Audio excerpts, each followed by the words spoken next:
ગુજરાત યુનિવર્સિટીમાં સરકાર દ્વારા નિયુક્તિ કરવામાં આવેલ સિન્ડિકેટ સભ્ય અને એબીવીપીમાં હોદ્દો ધરાવતા શ્વેતલ સુતરિયા પર લાગ્યા ગંભીર આરોપ।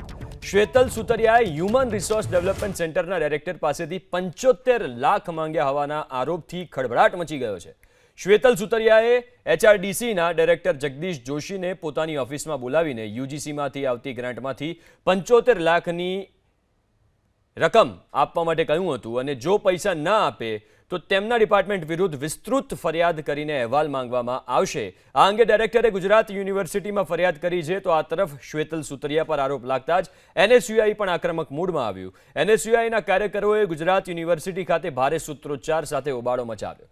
પોલીસે ટીંગાટોળી કરી એનએસયુઆઈના કાર્યકરોને બહાર કાઢ્યા હતા।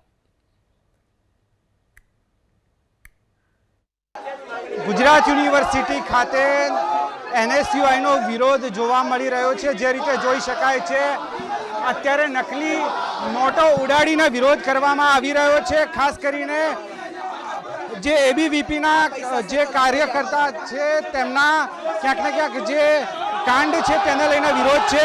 તેને લઈને વિરોધ કરવામાં આવી રહ્યો છે।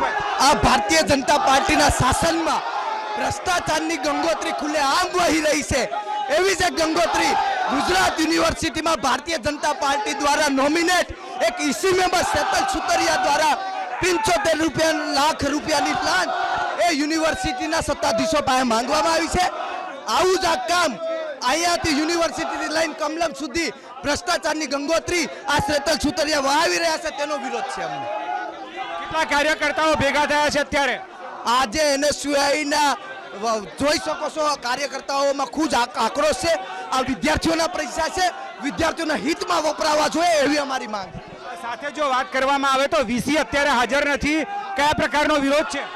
વીસી પોતે તાઇફા ફરવા માટે થઈ અત્યારે એડમિશનના વિદ્યાર્થીઓ હેરાન થઈ રહ્યા છે। વીસી વિદેશમાં ફરે છે, આ નીતિ છે। આ અમારો આક્ષેપ છે। વીસી આવવા જોઈએ, જવાબદાર વ્યક્તિ આવવો જોઈએ તો વિદ્યાર્થીઓનું હિત થાય। જે રીતે જોઈ શકાય છે એનએસયુઆઈનો જે રીતનો વિરોધ પ્રદર્શન છે, સાથે જ એનએસયુઆઈના વિરોધ પ્રદર્શનની વચ્ચે અત્યારે પોલીસે પણ બળ પ્રયોગ કરવો પડ્યો હોય તે પ્રકારની સ્થિતિ છે। એનએસયુઆઈનો વિરોધ જોવા મળ્યો, તે વિરોધની વચ્ચે પોલીસ કર્મીઓ પણ અત્યારે જે કાર્યકર્તાઓ છે, હાલની જે રીતની સ્થિતિ છે એનએસયુઆઈના ઉગ્ર વિરોધની વચ્ચે પોલીસ પણ જે કાર્યકર્તાઓ છે તેને ટીંગાટોળી કરીને હાલ લઈ જતી જોવા મળી રહી છે। કાયદો અને વ્યવસ્થાની સ્થિતિ જાળવવા માટે પોલીસે પણ હાલ બળનો પ્રયોગ કરવાની જરૂરિયાત પડી રહી છે। કેમેરામેન મલય દવે સાથે તેજસ મહેતા, એબીપી અસ્મિતા, અમદાવાદ।